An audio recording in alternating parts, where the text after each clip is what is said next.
Hello everyone and welcome to lesson 20.3A. I've entitled this video, The People of East Africa. This video is going to cover pages 626 and 629. And sorry about my voice, I'm still a little under the weather recording this. The people of East Africa. East African countries typically are home to many ethnic groups. Another striking feature in this region is the split between urban and rural populations, as you can see from the line graph below. Languages and religions make up a mosaic of many different elements. Where people live. The population of East Africa is split between large cities and rural areas. Many large cities are on or near the coast of the Indian Ocean. For example, Mogadishu in Somalia, Mombasa in Kenya, and Dar es Salaam in Tanzania. Some large cities, however, developed from important trading centers. Such cities include Nairobi, the capital of Kenya, and Addis Ababa, the capital of Ethiopia. Question number 1. The population of East Africa is split into two groups. Which two groups are they? The large cities and the rural areas. Number 2. Where are many of the large cities located in East Africa? Along or near the coast of the Indian Ocean. Question 3. What is the capital of Kenya? The capital of Kenya is Nairobi. Question number 4. What is the capital city of Ethiopia? Addis Ababa. Of the 11 countries in the region, Ethiopia has the largest population, about 80 million, and Djibouti has the smallest, about 1 million. People are distributed unevenly in East Africa. Population density measures how many people live in a given geographical area. A thickly settled area has a high population density. In thinly settled areas, the density is low. In Tanzania, population density varies greatly from one area to another. Overall, Rwanda has the highest population density in the region.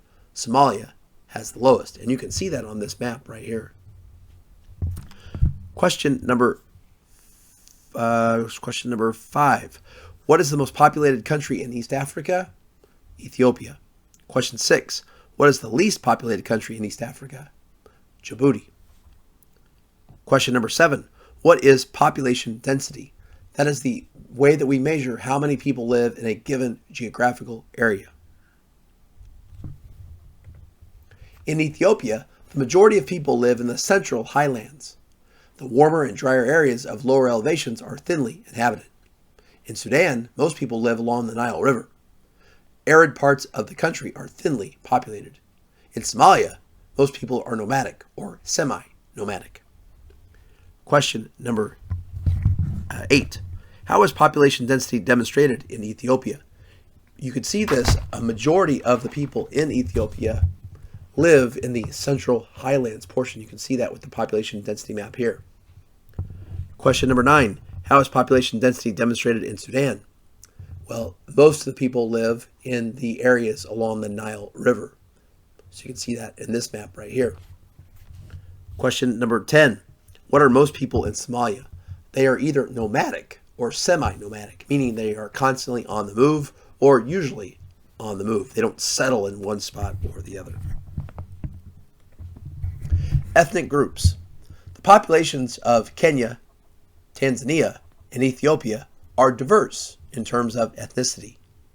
Sometimes competition among different ethnic groups has led to political and economic conflict. Ethnic identity is closely linked to language and also to geography. In Kenya, for example, the Kikuyu, Kamba, Meru, and Nyeka people inhabit the fertile highlands of the Central Rift. The Luya live in the Lake Victoria Basin. The rural Luo people are located in the lower parts of the Western Plateau. The Maasai people tend their herds of cattle in the south along the Kenyan-Tanzania border. Like the Maasai, the Samburu and the Turkana are pastoralists. They live in the arid northwestern regions of Kenya. Another type of ethnic identity is the clan. A clan is a large group of people sharing a common ancestor in the far past. A group of related clans is called a clan family. Smaller groups of related people within a clan are called subclans. In Somalia, the basic ethnic unit is the clan. In countries that have many diverse ethnic groups, building a sense of national identity is difficult. People often feel a stronger attachment and allegiance to their ethnic group than to their country. A Somali, for example, might feel a greater attachment to his or her clan than to the country of Somalia. Now we're ready for question number 11. What two things have sometimes occurred because of the competition among different ethnic groups in Kenya, Tanzania, and Ethiopia? They've sometimes had political conflict and economic conflict. Question number 12. What is a clan? A clan is a large group of people sharing a common ancestor in the far past. Question 13. What is a challenge for countries that have many diverse ethnic groups? Building a sense of a national identity. In other words, thinking of themselves more of a person of a country than of a clan. Languages. East Africa is a region where many African languages are spoken. For example, Ethiopians speak about 100 distinct languages. Kenya also has a wide variety of spoken languages. Swahili and English are used by large numbers of people to communicate. Those two languages are the official languages of the Kenyan legislature and of the courts. Swahili is almost universal in Tanzania. The geographical location and colonial history of East African countries have often made an impact on the languages spoken there. For example, in Somalia, the official language is Somali. However, Arabic is widely spoken in the northern area of the country, and Swahili is widespread in the south. In Somalia's colleges and universities, it is not uncommon to hear people speaking English or Italian. In Djibouti, Arabic and French are important languages. Question number 14. How do languages impact the East African countries? Well, there's a huge impact because there's just a wide variety of languages that are spoken. I mean, Ethiopia has about 100 distinct languages, but you see a lot of Swahili and English spoken in Kenya. You see Swahili spoken almost universally in Tanzania. You have French spoken, you have English and Italian spoken in Somalia sometimes. Sometimes you see Arabic. In Djibouti, you have Arabic and French. So it's just, they have a wide variety of languages. As you can see on this map here, just a wide assortment of languages in East African countries. Religion. Most people of East Africa follow either the Christian or Muslim faith. However, a number of traditional African religions also thrive in the region. Traders and missionaries from the Mediterranean region brought Christianity to Ethiopia in the AD 300s.